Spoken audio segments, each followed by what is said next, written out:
Michael Jackson stood frozen at the microphone, and what happened next was about to go down in Apollo theater history. The 7-year-old had just forgotten the lyrics, in front of 2,500 people, at the most brutal venue in America. But wait, this was amateur night at the Apollo, the crowd that had booed legends off stage. How was a kid going to survive this? August 13th, 1965. Apollo Theater, Harlem, New York. The Jackson 5 were performing for the first time at the most famous talent showcase in America. This wasn't a school show. This wasn't a church performance. This was the Apollo, where careers were made or destroyed in 3 minutes. But that wasn't even the shocking part. The real story had started 6 months earlier, and what Michael did in the next 30 seconds would change everything. Let me tell you. February 1965. Gary, Indiana. Joe Jackson had a plan. "We're entering amateur night at the Apollo," he told his sons. The room went silent. Jackie was 14. Tito was 12. Jermaine was 11. Marlon was 8. And Michael, the youngest, was only 7. "Daddy," Jermaine said carefully, "that's in New York." "I know where it is. People get booed off that stage," Tito added. "Real professionals, adults." Joe's face was hard. "Then we better be ready." For the next 6 months, the Jackson boys rehearsed every single day. 4 hours after school, 6 hours on weekends. Joe was relentless. "Again," he'd say, from the top. "We just did it perfectly," Jackie would protest. "Perfect isn't good enough for the Apollo." Again. Michael, at 7 years old, was the lead singer. His voice was already impossible, clear, powerful, emotional. But Joe knew that the Apollo crowd didn't care about potential. They cared about performance. "Michael," Joe would say, "what happens if you forget the words?" "I won't forget, Daddy." "But what if you do?" Michael would get quiet. "I don't know." "Exactly. So don't forget." That wasn't a strategy. That was a threat. Katherine Jackson, watching from the kitchen, would pull Michael aside after rehearsals. "Baby," she'd say softly, "if anything goes wrong on that stage, you just keep singing. You understand? Doesn't matter what comes out. Just keep going." "But what if I mess up?" "Then you mess up beautifully." Michael didn't understand what that meant. Not yet. August 13th arrived. The Jackson family drove 12 hours from Gary to New York. They stayed with relatives in Brooklyn. The boys barely slept. Michael kept running through the lyrics in his head. "My Girl" by The Temptations. He knew every word, every note, every breath. Nothing could go wrong. The Apollo Theater was overwhelming. The marquee, the history, the legends who had stood on that stage.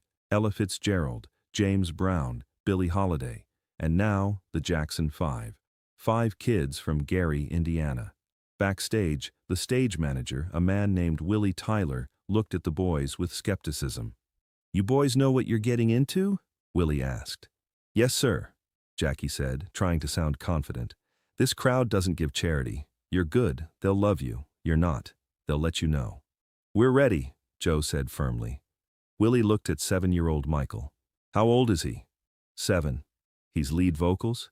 "Yes." Willie shook his head. "Good luck, kid." The theater was packed. 1,500 people.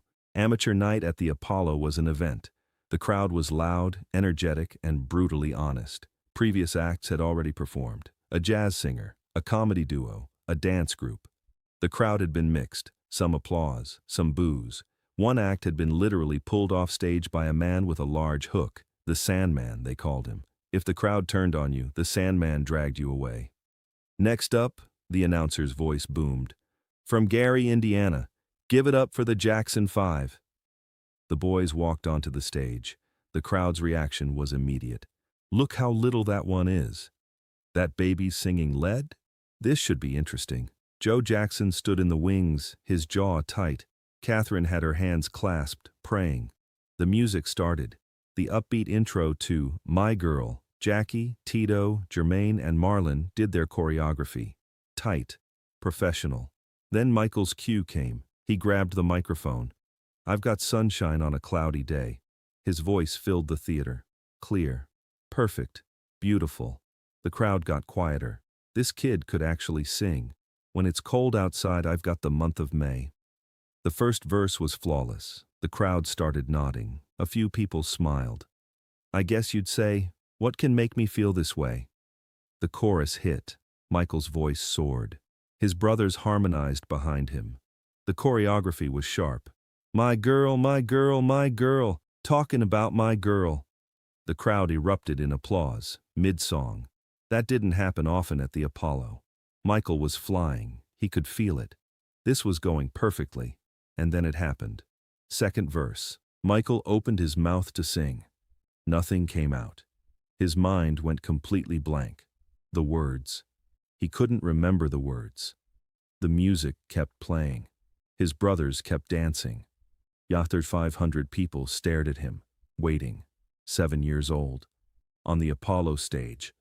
And Michael Jackson had forgotten the lyrics. For a moment, Michael just stood there, frozen, his eyes wide, terror written all across his small face. Time seemed to stop. The music kept playing, but to Michael it sounded distant. Underwater. He could feel his heart pounding in his chest. His hands were shaking. 7 years old and failing in front of 1,500 people. In the wings, Joe Jackson's face went dark.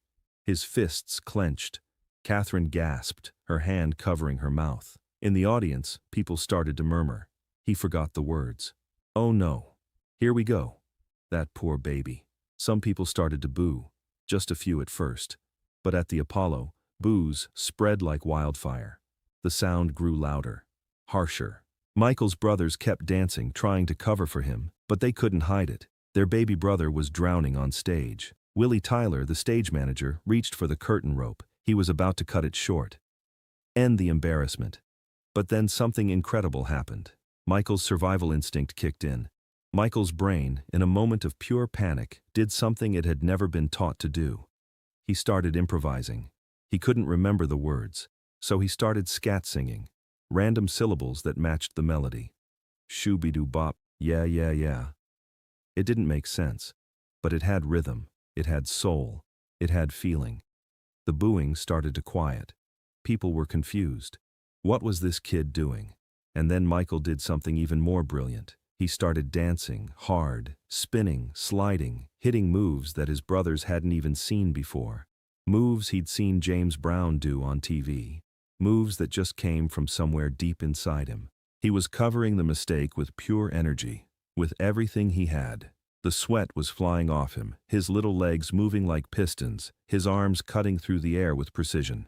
The crowd, confused at first, started to respond. Because whatever this kid was doing, it was entertaining, it was real, it was fearless. Michael spun across the stage, his feet moving like lightning, and as he danced, his brain finally clicked back on. He remembered the words. Michael grabbed the microphone mid-spin and came in perfectly on the bridge. I don't need no money, fortune, or fame. His voice was even stronger now, powered by adrenaline, by survival instinct. I've got all the riches, baby, one man can claim. The crowd erupted, because they had just witnessed something special. A 7-year-old kid had messed up, panicked, and then turned it into something magical. The final chorus hit. Michael gave it everything. His brothers, realizing what had just happened, brought extra energy too. My girl, my girl, my girl. The music ended. Michael stood there breathing hard, sweat running down his small face. The Apollo Theater exploded. Standing ovation, screaming, applause that shook the walls. Willie Tyler, standing backstage, was shaking his head in disbelief. I've never seen anything like that. Joe Jackson, still tense, allowed himself to breathe. Catherine was crying tears of relief, but the crowd wasn't done. They started chanting, one more, one more, one more. The Apollo crowd never asked for encores from amateur night acts. Never. The announcer came back on. Looks like the Jackson 5 are going to give us another song. The boys performed I Want You Back and brought the house down a second time. After the show, backstage was chaos.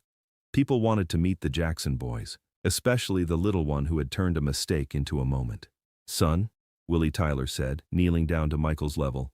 What you did out there, that improvisation, that recovery, that's what separates good performers from great ones. I forgot the words, Michael said, his voice small. I messed up. You forgot the words, Willie agreed. And then you did something even better. You created something new, right there, in the moment. A man in a suit approached Joe Jackson. His name was Ralph Seltzer. He worked for Berry Gordy's office. "Mr. Jackson," Ralph said, "I was sent here tonight to scout talent. I've seen 200 acts this year. But that little boy of yours, that's something special." "You think so?" Joe asked, trying to stay calm. "I think Berry Gordy needs to hear about the Jackson 5. 3 months later, the Jackson 5 would audition for Motown. They'd be signed by the end of the year. But here's what nobody knew at the time. Ralph Seltzer wrote in his report to Berry Gordy, "The youngest boy, Michael, forgot lyrics mid-performance, but recovered with improvisation that showed genuine genius. This child doesn't just sing, he creates in real time. Recommend immediate audition." Years later, in a 1987 interview, Michael was asked about his Apollo performance. "I was terrified when I forgot those words," Michael admitted. "For a second, I thought my life was over. My father was going to kill me. The crowd was going to boo me off stage." "What made you start improvising?" the interviewer asked. "I don't know. Instinct? Survival? I just knew I couldn't stand there frozen. My mother had told me, if anything goes wrong, keep going. So I kept going. I just started making sounds and moving, and somehow it worked." "Do you think that moment shaped how you performed for the rest of your career?" Michael thought about it. "Absolutely, because I learned that mistakes don't have to be failures. Sometimes a mistake is just an opportunity to create something unexpected. Some of my best dance moves came from messing up and then making it look intentional." The video footage from that Apollo performance in 1965 doesn't exist, but audio recordings survived and were later released by Apollo Theater Archives. Music historians who studied that audio noted something fascinating. The improvisation section, where Michael forgot the lyrics, was actually more innovative than the scripted performance. "You can hear a 7-year-old child inventing a new vocal style in real time," wrote music professor Dr. Anthony Hall in his 2003 book, The Apollo Legacy. "What sounds like panic becomes artistry within seconds. That's not training. That's pure talent meeting pure necessity." The other Jackson brothers rarely talked about that night, but in a 2010 interview, Jermaine opened up. "When Michael blanked on those lyrics, I thought we were done. The Apollo didn't forgive mistakes. But then, he started doing his thing, and I realized I was watching something I'd never seen before. My baby brother was making up a whole new performance on the spot, and it was better than what we'd rehearsed." "Were you surprised?" the interviewer asked. "Not really. Michael always had that ability, to turn problems into magic. That's what made him Michael." Today, Apollo Theater has a permanent exhibit about amateur night legends. In that exhibit, there's a section about the Jackson 5's first performance. The description reads, August 13, 1965. The Jackson 5 performed My Girl. Lead singer Michael Jackson, age 7, forgot the lyrics mid-performance. What happened next became Apollo folklore. The child improvised with scat singing and choreography, turning a mistake into a standing ovation. This performance launched the Jackson 5's path to Motown.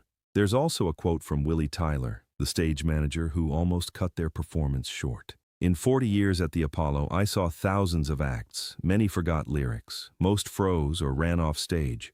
One 7-year-old boy forgot his lyrics and invented a new way to perform. That's the difference between a singer and a superstar."